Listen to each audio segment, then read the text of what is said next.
John loved Mary deeply. They built a life together, a home filled with laughter. Lately, though, something felt off. Mary was distant, withdrawn. Her once bright eyes seemed clouded with secrets. John pushed down his unease, telling himself it was just stress. But deep down, a seed of doubt had been sown.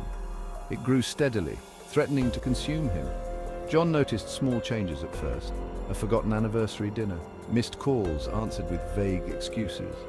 The sweet scent of her perfume, now replaced by a musky, unfamiliar cologne. His heart ached with each passing day, the fear of the unknown gnawing at his soul. He tried to talk to Mary, to understand the shift in her demeanor. Her answers were evasive, her voice lacking its usual warmth. Each attempt at communication only deepened the chasm between them. The once unbreakable bond they shared now felt fragile, on the verge of shattering completely. One evening, Mary announced a business trip. This was unusual. She rarely traveled for work. John's gut screamed at him. This was different. This was a lie. He spent the next few days in a fog of suspicion and dread. His mind raced, replaying every unanswered question, every late-night text, every stolen glance. Unable to ignore his instincts any longer, John decided to confront Mary. He waited for her return, his anxiety growing with each passing hour. When she finally arrived, her face was flushed, her hair slightly disheveled. She smelled faintly of expensive cologne, the same scent that had haunted him for weeks. "How was your trip?" John asked, his voice betraying none of the turmoil raging within him. Mary mumbled a response, avoiding his gaze. She rushed past him, her suitcase bumping against his leg as if he were invisible. Later that night, John found himself staring at Mary's phone. It buzzed with a message. "I miss you already," it read, signed with a single heart emoji. The sender's name was hidden, but John knew. He knew in his gut who that message was from. His heart pounded in his chest. He felt a surge of anger, betrayal, and a profound sense of sadness wash over him. Picking up the phone, he felt a strange sense of detachment, as if he were watching the scene unfold from outside his own body. With trembling fingers, he dialed the number. The ringing tone pierced the silence of the room, each sound amplifying his dread. Finally, the line connected. Husband, as John. "Hello? Who is this?" The voice on the other end was unmistakable. It was a voice he had heard before, a voice that now confirmed his worst fears. Hello? A man's voice answered, John's throat constricted. He wanted to scream, to lash out, but no words came out. He hung up, his hand shaking so violently that the phone slipped from his grasp and clattered to the floor.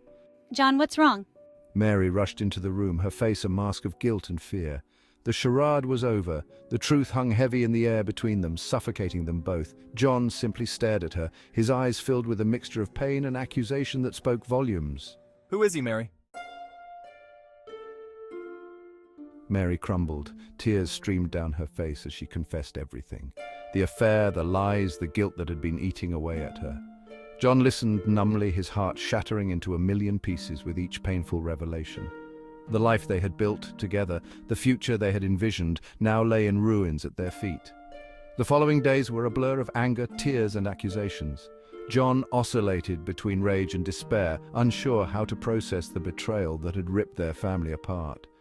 Mary, consumed by guilt and remorse, pleaded for forgiveness, but her words rang hollow in the face of her actions. The damage had been done. The weight of their fractured marriage pressed down on them, threatening to crush them both. Their once happy home, now filled with an unbearable silence, stood as a constant reminder of what they had lost. Just when the chasm between them seemed insurmountable, a twist of fate intervened. John received a phone call that would change everything. It was from the hospital. Mary had been in an accident.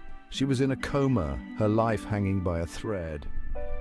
Rushing to the hospital, John's anger melted into fear and worry.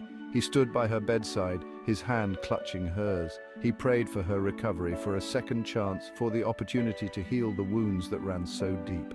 In that moment, all that mattered was Mary's life. The betrayal, the pain, all of it faded into insignificance. He realized that despite everything, his love for her remained. But would she ever wake up to know it? And if she did, would their love be strong enough to overcome the ultimate betrayal?